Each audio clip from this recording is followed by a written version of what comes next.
God, we thank you for our first day of school and the excitement that comes. I know some of us are a little jittery and a little nervous too. We pray that you will calm those nerves and help each and every student and teacher to have a wonderful first day.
God, we give our day to you now as we know that you are with us all day long. We love you, and in Jesus' name we pray. Amen. It was a tremendous start to the school year. For those I had the pleasure to meet, my name is Joe Heston. I'm the secondary principal. It gives me a great pleasure to be able to introduce our head of school, Linda Harrelson. Would you please give her a round of applause?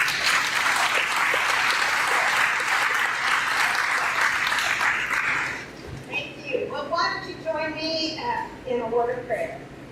Father, thank you so much for each and every one of these grandparents who have come to be a part of our school today. Lord, we thank you for Summer Christian Academy and the students that attend here. We pray that you would make your way known in this school. This is your school. We give you this day now in Jesus' name. And all God's people said, Amen. Well, great to see such a fantastic crowd today. We love that. Thank you for making the time to come and be with us today. Every year we have a theme for our year, and our year this year is revival, and it's based on Romans 12:2. Do not be conformed to this world, but be transformed by the renewing of your mind, that you may be able to prove what is good, what is acceptable, and the perfect will of God. Isn't that what we want for our grandkids, for them to not be conformed to the pattern of the world, but for them to understand God's will? That's his promise, that he is going to help them prove what is good and what is acceptable and what is perfect. That is certainly what I want for my grandkids. And speaking of my grandkids, I always have to give a little report. This was when we were together this summer. I have 5 grandkiddos. 3 of them, the youngest 3, are out in California, and they do go to a Christian school out there. I'm thankful for that. The oldest 2 are in 6th and 4th grade right here at SCA. And I am grateful that they are able to be here at our school and learn from these teachers who are fulfilling the mission of SCA, and that is to inspire students to achieve their God-given potential through excellent academics and Christian training in a compassionate environment. And that is what we do every day. Well, I want to thank each and every one of you. As grandparents, you should know you are the golden eagles. Now, when we put the grandparents organization together years ago, we toyed with the idea of you being the bald eagles. So we had a choice. Golden eagles, bald eagles. Well, you guys are golden. We're glad that you're here. Over the years, you have done all kinds of programs for our school through the birthday donor program. You have purchased, you have built our libraries, purchased technology, improved our security. We've got cameras all over because of you. You've also purchased a bus. and there is the bus. And we wrapped it so it's like a little moving billboard. We love that. Well, just a couple weeks ago, you were able, with your funds, to purchase a second bus. So we're going to have 2 billboards driving around the Lee Summit, so we love that. I want to give you a little update on things that are happening here at school, and I would tell you this. The first thing first, God is first. We started this year in an all-night prayer meeting, and prayer has continued to be a part of it this year. This is a picture of See You at the Pole. It's a national event that all the kids gather around the flagpoles early in the morning, and they pray for the nation, they pray for their city, and they pray for our school. Second, I can promise you academics have remained stellar here at SCA. This year we were able to add another college dual credit class. We added biology. That brings our number up to 74 college credits available here at SCA. Most of our graduates graduate with more than a year of college under their belt. Isn't that amazing? Third, I want to tell you that we take the responsibility of being a lead school very, very seriously. And we do this in a number of ways. So first, we have a national voice. We've been fortunate to be a part of the Association of Christian Schools International, the largest accrediting body for Christian schools. I was asked to serve on their national, it's actually an international board. I have 14 of us all together from all over the world, 2 from outside the country and the rest from within the most amazing schools within the country. And we get to make a difference in charting the course for Christian education nationally. We're also named again a top 5 private school here in the Kansas City area by the Kansas City Business Journal. And then our administration, Mrs. Gill, who's on the front row here. Why don't you wave a little, Mrs. Gill, so they know who you are. She's our academic dean.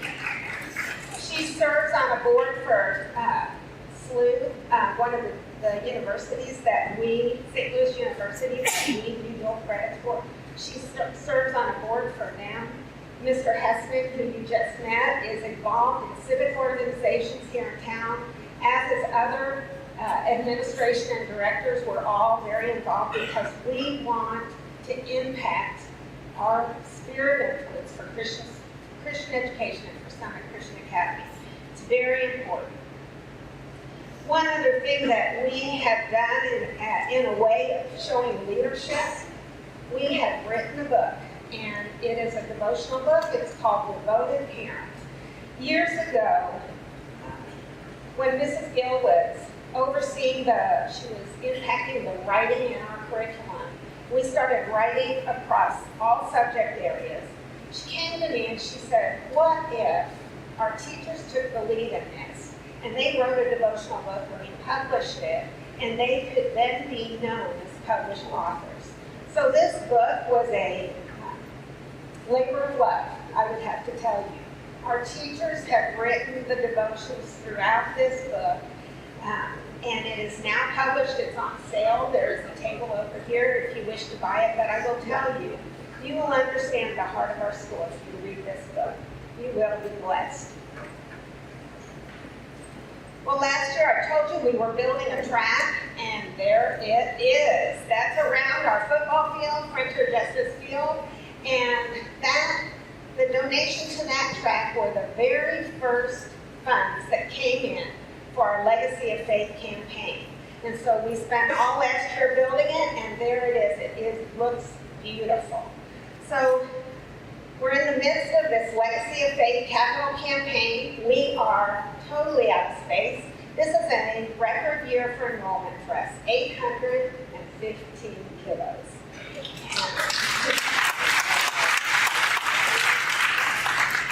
So to help you understand why we need this space, I want you to watch this video.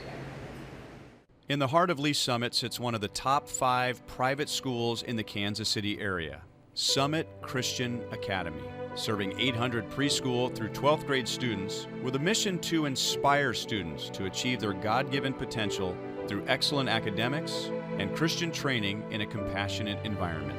SCA has become the school of choice for Christian families who desire excellence.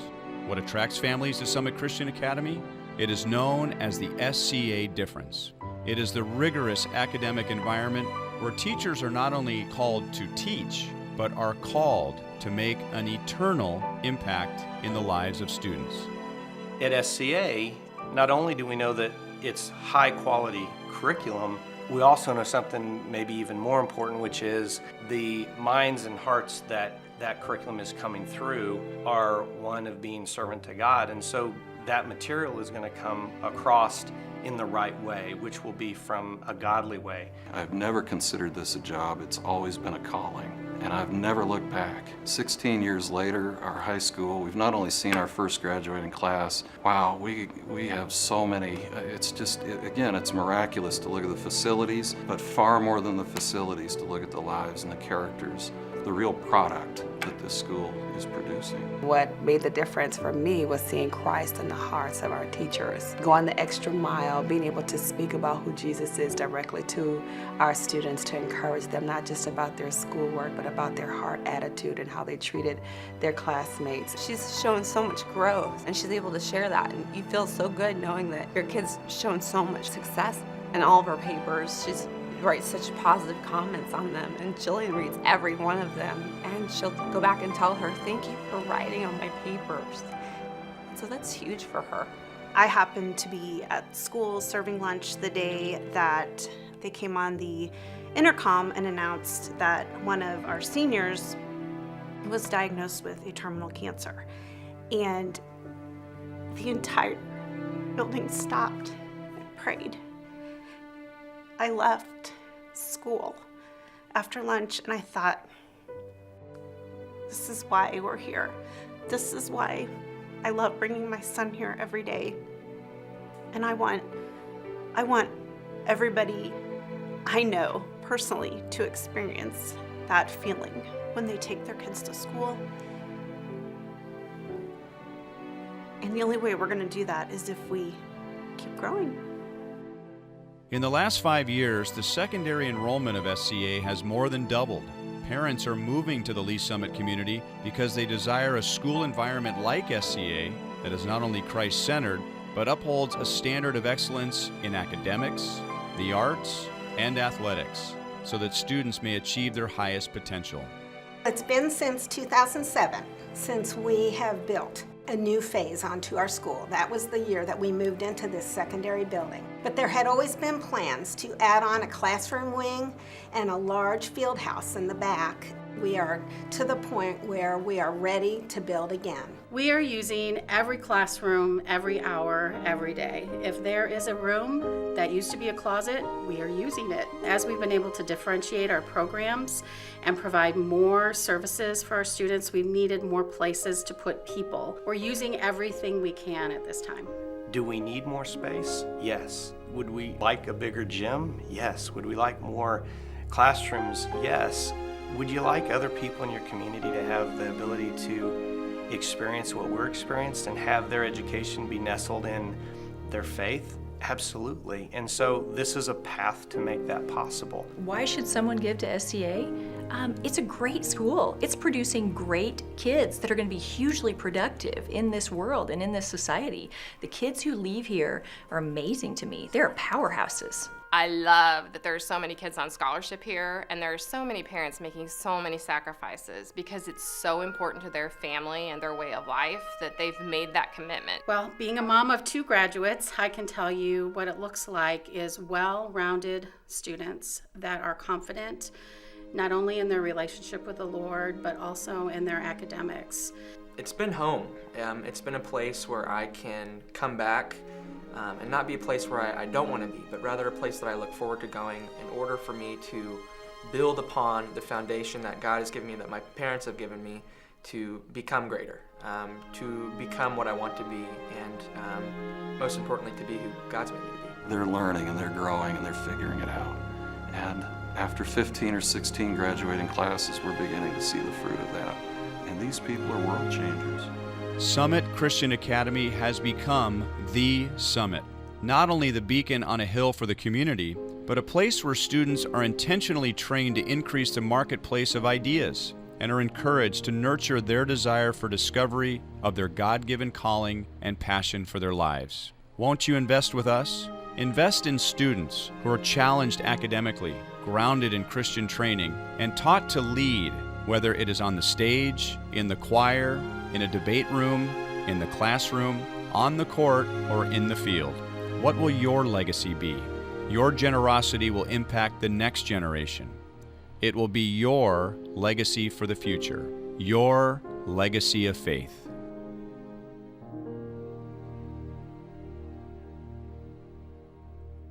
All right, now you understand. We truly have the opportunity to impact more and more students. And this is what we want. And I'm asking you today, would you consider leaving a legacy by investing in Summit Christian Academy? We are fortunate, and I'm just really excited to announce that I have a challenge for you.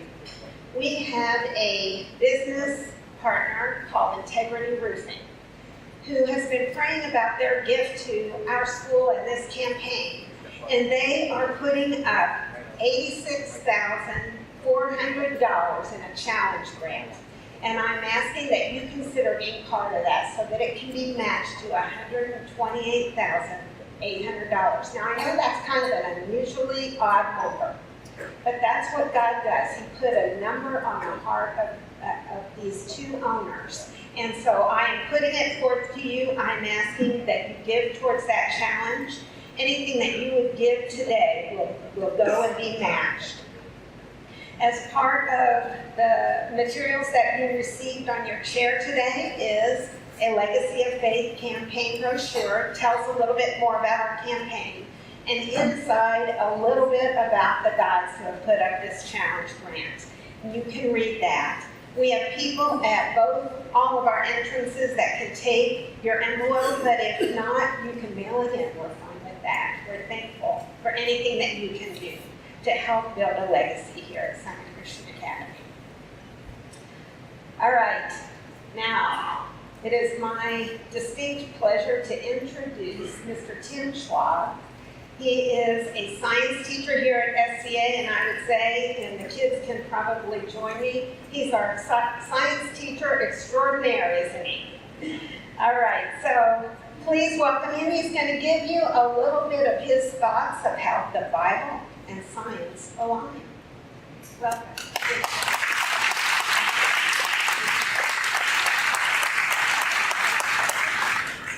Morning. How are you guys this morning? That's not very enthusiastic. If I can do these parlor tricks, I want to see a little more enthusiasm out there. So, my name is Tim Schwab, as Linda said, and I graduated from school a long time ago. My degrees are in math with minors in chemistry and philosophy. Now, the one part about philosophy is it allows me to think deep thoughts. The bad part about majoring in math is I have the inability to communicate. I have no social skills, so don't expect much from me beyond, gosh, it's nice we're having weather. So, what we're doing is, we're talking about science. What is science? Well, science comes from a word in Latin, "scio," or "scia." "Scio" means I know. I mean, I don't know about you guys, but I like to know. I like to know what's going on.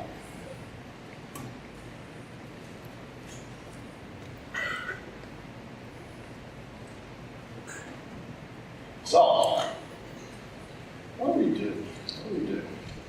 Well, the sciences that we teach here, we teach some of the soft sciences. Soft sciences are normally associated with human behavior because it's hard to put the rigor on, hard to control people, hard to predict what they're going to do. The hard sciences are not hard because they're difficult, although they are difficult. It's hard because we can put the math around them. And we have 3 basic sciences that we teach you. The first one is, and we're going to use my vocabulary lesson here, there's a quiz that you have to take on the way out, so turn it in. The first one is biology. And our definition of biology is, if it moves, it's biology. The second one is chemistry. Chemistry says, if it blows up or stinks, it's chemistry. Our good friend of mine says the third one we teach here, which is physics, is that it's math with toys, but our classical definition was, if it doesn't work, it's physics. So what we do normally is we do this and we approach it through a thing called scientific method. I'm sure you've all heard of it. Scientific method says it's a method or procedure that has characterized natural science since the 17th century, consisting of systematic observation and measurement, experiment, and the formulation, testing, and modification of the hypotheses of these measurements and observations. You wrote that down, right?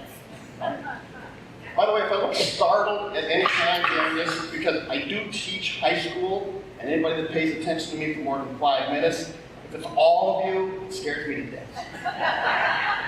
So, what you noticed probably when I came out here, I had a cane, I had a little bit of a limp, right? That's observational. And say, well, why is he limping? Is it because he's old? Well, yeah, I am old. But 3 or 4 days ago, I woke up and my foot just hurt like crazy. And my brother, who was a chemist at Texas A&M, says to me, you know, the interesting part about being old is not so much that you heal slow, it's that you wound slow. So you wake up and you hurt and you don't even remember what happened. That's scientific method. That's how we observe ourselves. So, I'm going to do a couple of things here, a couple of parlor tricks. And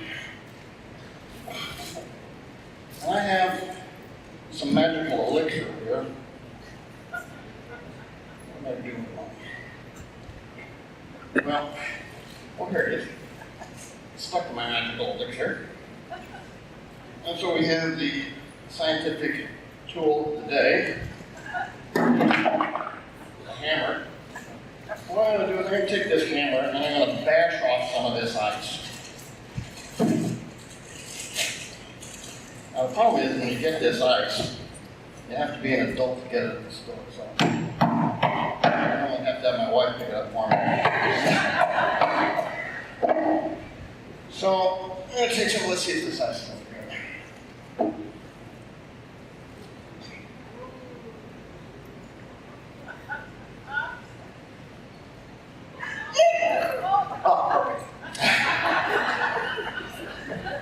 So what I want to do next is I'm going to take some of this ice, because what's the kids like in chemistry the most?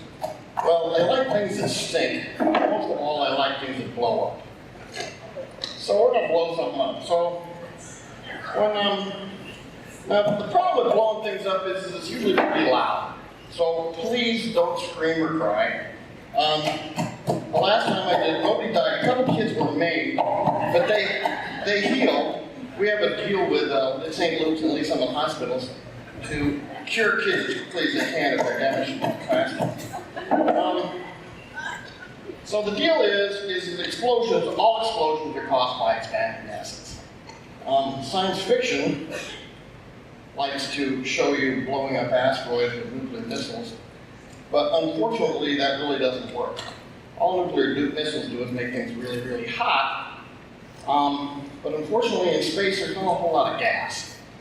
So you're not going to get a bunch of explosions. So basically when I put about 2 or 3 fluid ounces, we'll go ahead and use the English lesson here, 2 or 3 fluid ounces of this magical ice in this, it's going to expand to about 300 or 400 times its size. That's a lot. This little thing holds about 120 psi. So if I try to push about 5.5 gallons worth of gas into this thing, what do you think is going to happen? It's going to blow up. Isn't that cool? These kids are the first to say, we want to see it blow up, we want to see it blow up. And then, I don't know if you ever had a little kid, when you ever do something to them, they say, do this to me, Daddy, do this to me. Oh no, it's scary, it's scary. Do it again. So, what happens here is I'll take this stuff, I'll blow it up, and say, get the screaming, and oh, that's so cool, do it again. Well, I don't have enough bottles to do it once. You're going to have to pay attention. Now, what I've done is I have my assistant. Usually I have an assistant wearing a skirt, but I could only find Joe. So I had my assistant create a magical bottle of hot water in here. So we're going to cause this thing to, I hope this works. I always hope these things work. Now, if it doesn't work, it's called an experiment.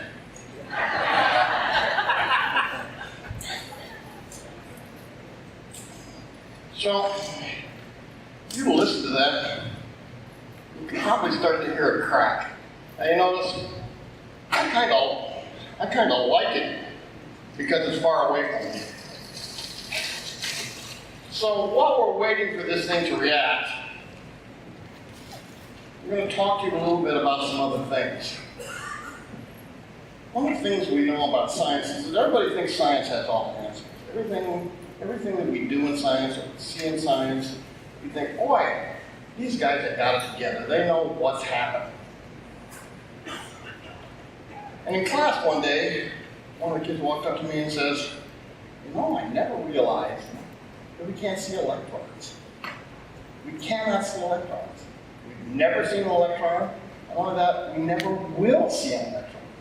So electrons, those are little negative things that you see, you know, flying around a little thing that looks like a sun in an atom. Can we see an electron?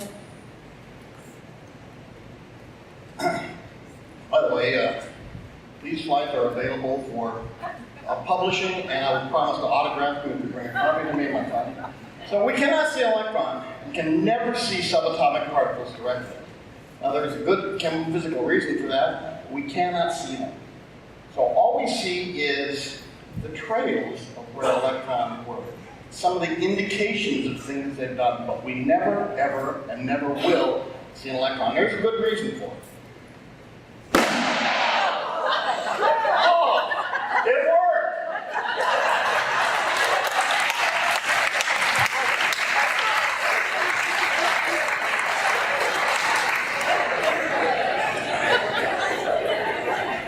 So, you know, kids always say to me, we want explosionists. Explosions is the easiest thing in the world to make. The hard part about explosions is you just got to make them when they happen at the right time. Like if you make an explosion, you really don't want to blow it up in your hand. Well, it's not a repeatable experiment. So anyway, I got this explosion, and I'm thinking about this. I've got expanding gases, but what can I do with them? What can I do with a bunch of expanding gases?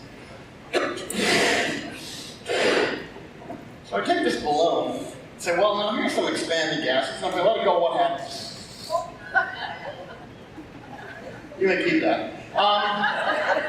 So, well, you know, okay, so expanding gases go over a balloon. That's kind of a cute little trick. It's a nice little scientific observation.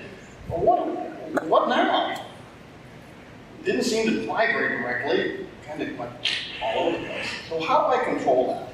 I said, well, I'm looking at this and I'm observing it and I measure where it went and I say, oh, I think the sides on this balloon collapsed unevenly. Therefore, I need a hard-sided thing. So I'm going to take and I'm going to make a rocket engine. This looks a lot like a carboy, but it's a rocket engine. Rockets really only can have three things: a combustion chamber, a throttle, and a nozzle, right? So I have some of SCA's magic elixir here. Boy, I hope this works.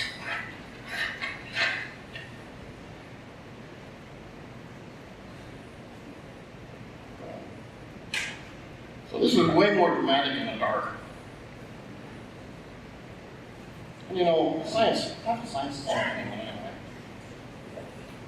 Let's see what happens here. This is my magic flame. Oh, magic flame right now.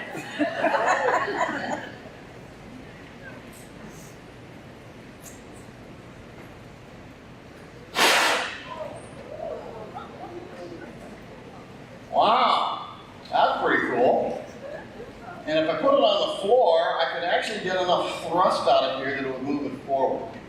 Now, since I didn't want to kill any of the grandparents today, I decided not to do that. Remember, the first law of retail, or any other business, is never kill your customers. So anyway, what we're watching here is some more scientific method. Please go ahead and turn the lights back on. I want to see if everybody's still paying attention.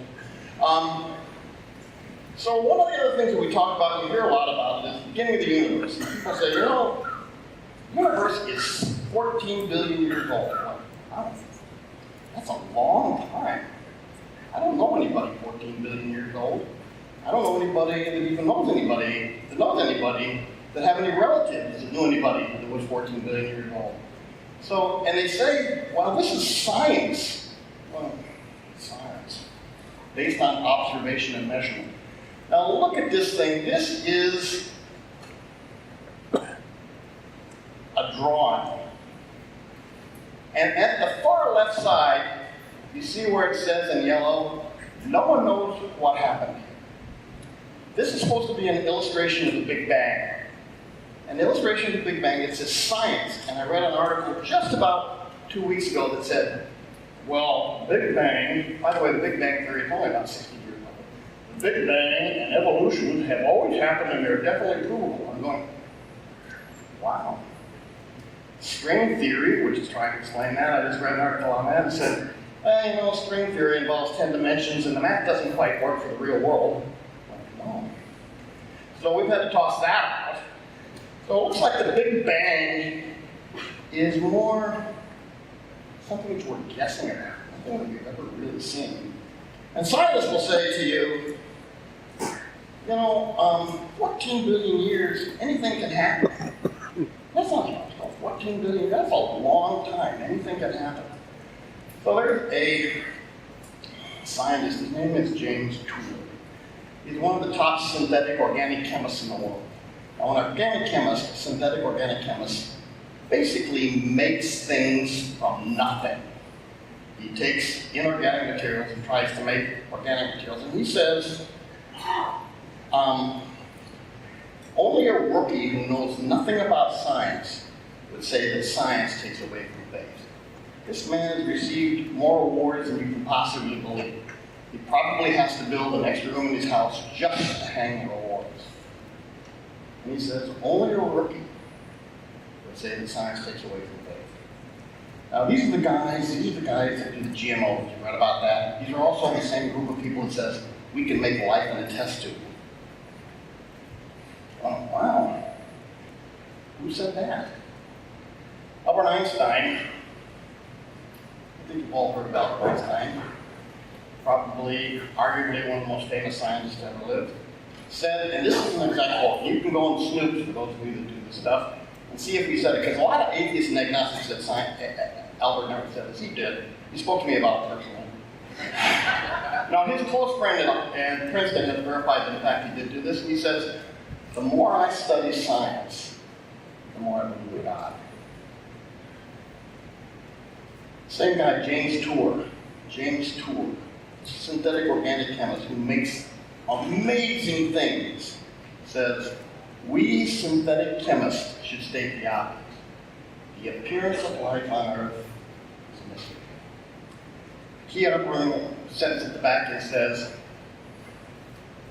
the laws of physics and chemistry's periodic table are universal, suggesting that life based on amino acids is a building blocks of proteins. Nucleotides, building blocks of DNA.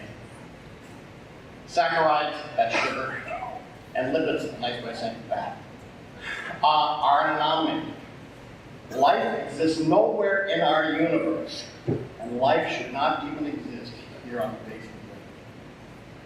That's an amazing statement from one of the most renowned scientists in this field. These are the guys that create life. Now, Richard Dawkins, some of you may have heard of Richard Dawkins. Richard Dawkins is an interesting man. He's an evolutionary biologist who lives in England at Oxford. And he has sort of an interesting ethical perspective. He came out and said, it's immoral not to abort a fetus that has Down syndrome. Later he said, he went on to point out that Down syndrome fetuses are aborted by women anyway, and he would not apologize for approaching moral, philosophic, questions in a logical way. Wow. This guy who sits there and attacks people constantly has an interesting basis in ethics.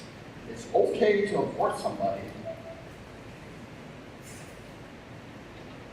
He goes on to say, understand that this man, if you've ever read any of his stuff, and my brother, as I told you, he was a scientist, said, Richard Dawkins was a pretty good biologist for a while, but hasn't done any good science in over 30 years. Says, how dare you force your dopey, unsubstantiated superstitions on innocent children too young to resist?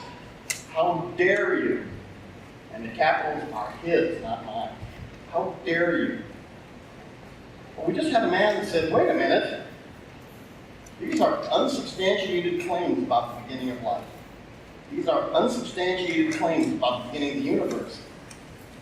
And if you turn to the Missouri State regulations on curriculum, you'll note that beginning in elementary school, the state of Missouri requires the presentation of evolutionary biology as a fact, despite the fact that there is no observable evidence supporting it.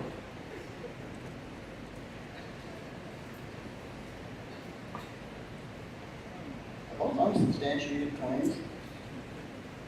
Are we foisting this on our innocents who have no way to resist? Further, it goes on, beginning in middle school, abiogenesis, that's making life from nothing, is presented as an absolute fact, despite the fact that required chemistry, as presented by all biogenesis biologists and all evolutionary biologists, is demonstrably proven impossible. Are these unsubstantiated facts foisted on innocents who dare to defend themselves? Just ask you this question. There's a lot of people, a lot of science fiction, a lot of Hollywood stuff that builds on this stuff. How much of it is true? Max Planck, who was a co-scientist with Albert Einstein. Those of you that have heard quantum theory, see in the paper they're building quantum computers, all this little magical stuff that's a little bit weird. He revolutionized modern thought. And we'll look at this statement. Max Planck, by the way, the Max Planck Society is responsible in the last 40 years for 3 physics Nobel Prizes, 8 chemistry Nobel Prizes, and 10 medicine Nobel Prizes. So we're talking about something that has a lot of authority. And Max says, anyone who is seriously engaged in scientific work of any kind realizes that over the entrance gates of the Temple of Science, the Temple of Science, are written the words, you must have faith. Interesting, isn't it? However, when you go to college, here's the scary truth. 70% of the Christian children who attend a college or a university walk away from their faith. And we proclaim the promise of Proverbs. Raise a child in the way he should go, and when he gets old, he will not depart from it. Now, I got that middle part that's a little bit weird. When he gets old, he will not. So children go to college, and they're given these 2 alternatives. Be stupid and believe in a myth, or a Christian fairy tale, or be smart and embrace science, capital S, as an absolute truth. Wow. So far, everything I'm seeing is we aren't really dealing with absolute truths. Our position here, and my position is,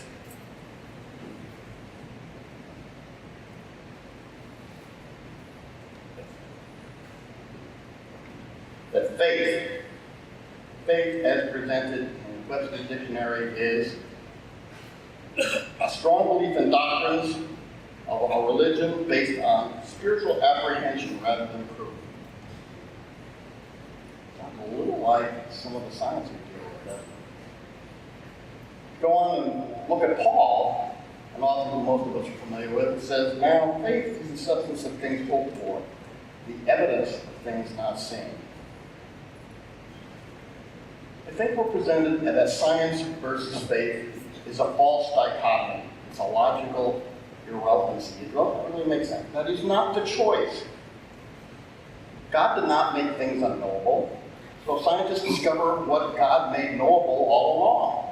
When we were in elementary school, or as Paul says, when I was a child, I saw things in childish ways. And as I matured, I had more knowledge to apprehend and comprehend what I was looking at. Right? The complexity of God's creation doesn't point away from Him. It points toward Him. I will promise you that I could shine a flashlight in a test tube full of water 14 billion years, and I'm not even going to get a chloroplast. Science is faith. Science is not irrefutable proof.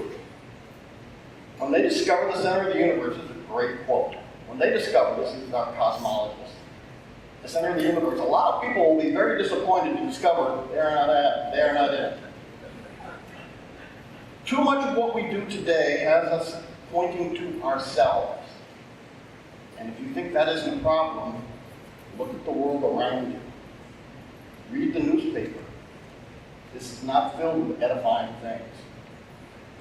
Our choice is not between Richard Dawkins' definition of faith, definition about Christian faith, a myth constructed by those afraid to face the existential wall, foisted on the working poor to inure them against their current suffering, or many secular scientists' definition of science, an absolute truth, or at least an achievable absolute truth, that can only be known through the machinations of the mind of man.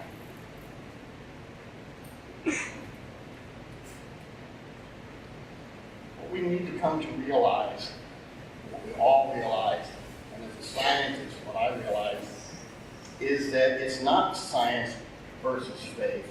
It's a realization that science is faith.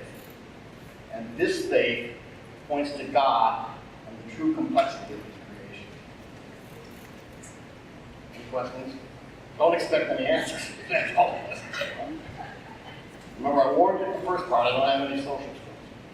Any questions? Well, I'll be here all week if you wait.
World War II. The Nazi occupation of Poland.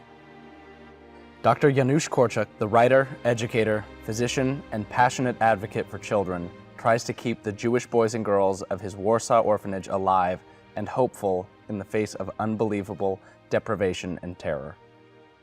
In the horrible conditions of the Jewish ghetto, Korczak and Stefa do everything within their power to make sure the children are fed and clothed, cared for and safe. But there are rumors of change in the ghetto. Tales of deportations to concentration camps are spreading. Korczak knows time may be running out. Against the rules of the ghetto, he permits his orphans to stage a magical play to teach them about the one adult subject he has not yet broached with them: death.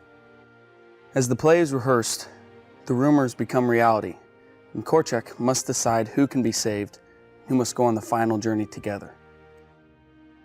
In November of 2010, our students performed Korczak's Children for the first time.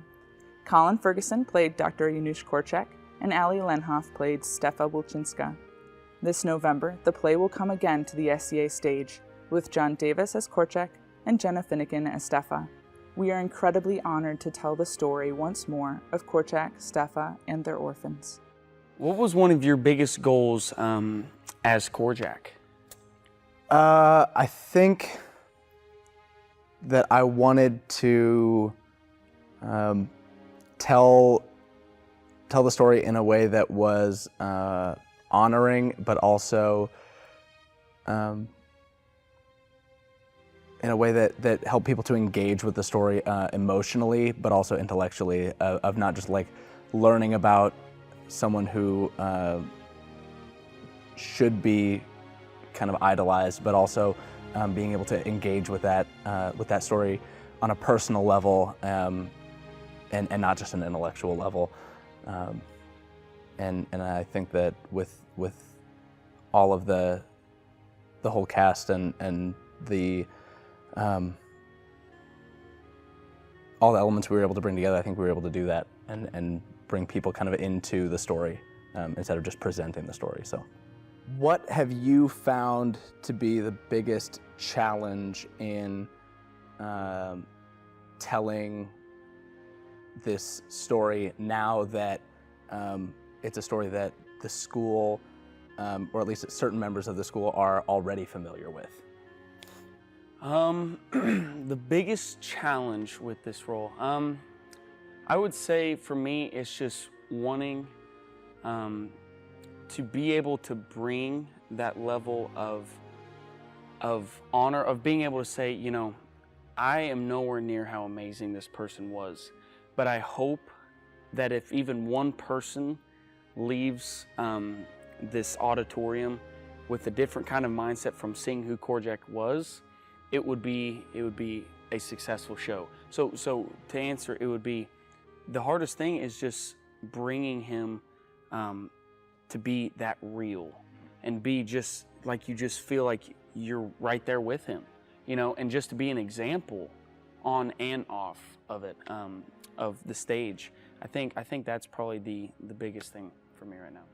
So as actors, we're familiar with playing fictional characters, but how was it for you to play someone that actually existed?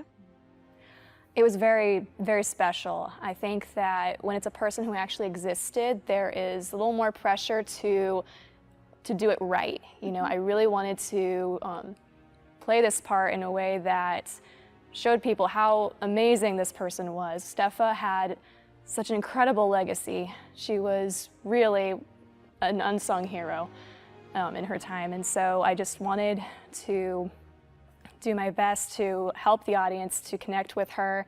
As a person of many layers, it was difficult to do, but yeah, I just wanted to honor her memory and help people learn more about this incredible story. For your performance as Madame Stefa, what are you hoping to portray the most about her character? I'm hoping to get across that, yes, she was strict, but she also really did care about these kids, and they were the most important thing to her in the world.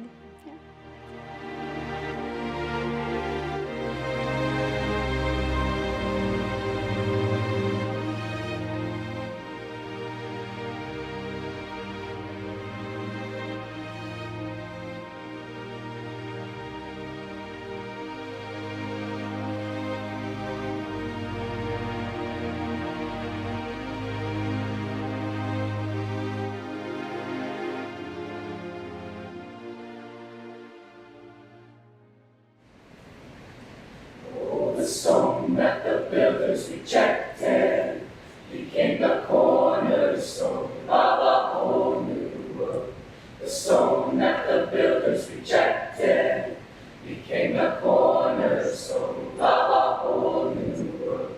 The stone that the builders rejected, the stone that the builders rejected, the stone that the builders rejected became the cornerstone of a whole new world.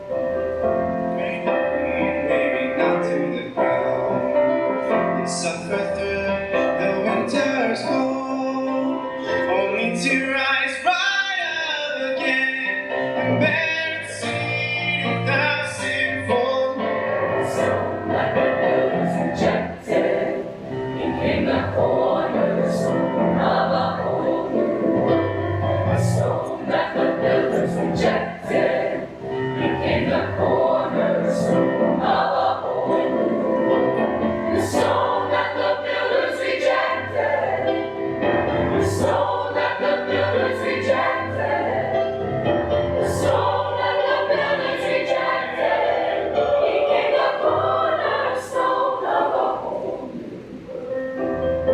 Never came on a journey, a little child will lead the way. His eyes are filled with the shining light, to build the night as bright as day. The stone that the builders rejected became the cornerstone of a whole new world.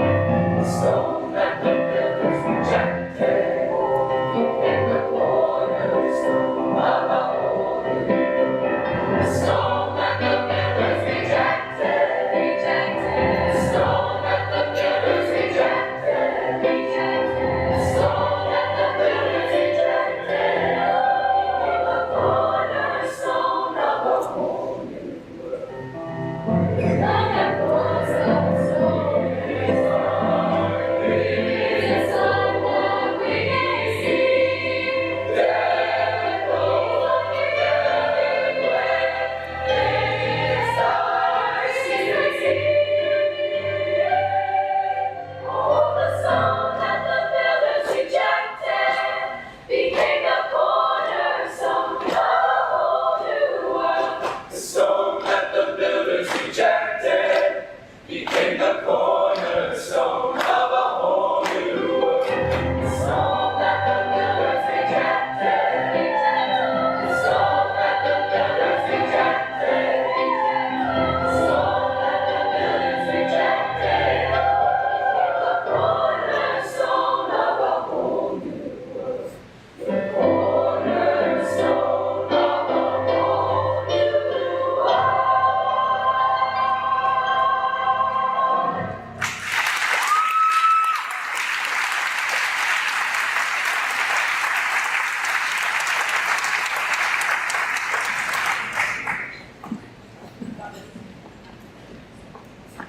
While the junior high is coming up, I just wanted to acknowledge our soloists, Josh McConnell and Chloe Nielsen.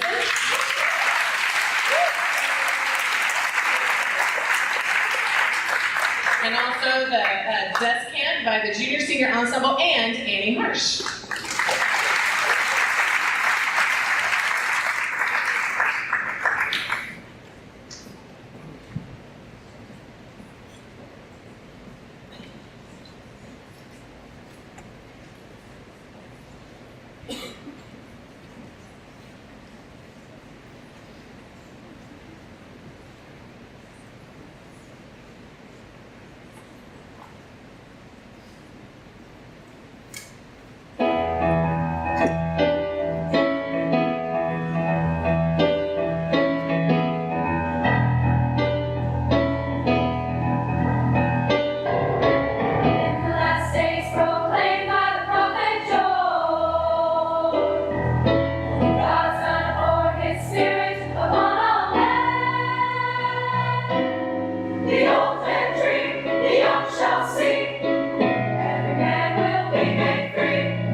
There we go.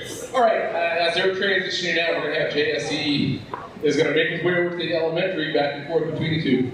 We're going to get our secondary worship band, our choir is going to set off on our worship band. It gives me an opportunity to talk a little bit again. Joe Heston, secondary principal here. This year, we've had the opportunity, as you heard from Linda earlier, talking about our theme for the year, revival. And we have heard this from the very beginning of the year, but multiple times, and it's really the idea that the Word tells us that revival starts in the individual person first, not in a group, not in a community, not in a school. It's on the individual level. One of the things that I am so grateful for, and some of you have heard me say this before, I came from 20 years in public school, 15 years as an administrator, to Christian school. One of the things that I absolutely love about Summit Christian Academy is that we are unapologetically Christian. That we are here, we exist to first and foremost make sure that every one of our students know that they are loved by God and that they are created in His image. That Jesus, when He came and was born on this earth, He died on the cross for our sins and rose again. That has everlasting impact on everyone, whether people choose to believe it or not. And so our concept here, what we're going to do, what we're going to switch into, and we decided this year to end Grandparents' Day a little bit different.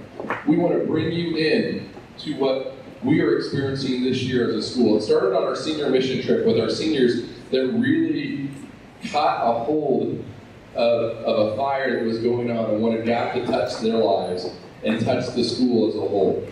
And from there, they decided that in our praise and worship that we want to give it to God and really connect with Him. So we have chapel basically every single week. There's some weeks that there's a conflict, but almost every week we have small groups. But chapel starts off with praise and worship. So we're going to ask you, the praise and worship team comes off, gets ready. I'm going to turn this over to them. We would ask if you'd like to stand and join us in praise and worship. Feel free to stand if you want to. If you want to stay seated, that's fine too. But we're just going to enter into some praise and worship to end this, and then I'll come back and talk a little bit about the rest of the morning. But join us in that. We're going to worship together, and if you feel comfortable with it, just stand with us and worship to the Lord.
Goodness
That is amazing. Thank you, worship team. I'm going to introduce Natalie Marushak.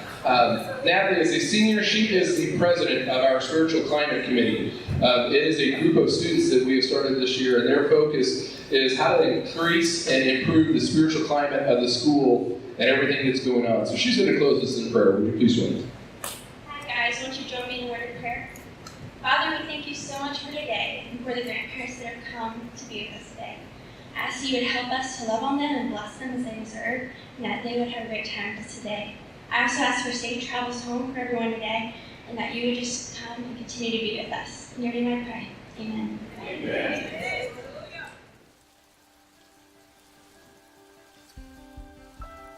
Good morning, grandmas and grandpas and all special friends. We are so pleased that you have come to see our grandkids at Summit Christian Academy. We hope as you're listening to our music and visiting our classrooms, you will notice that we are all about revival.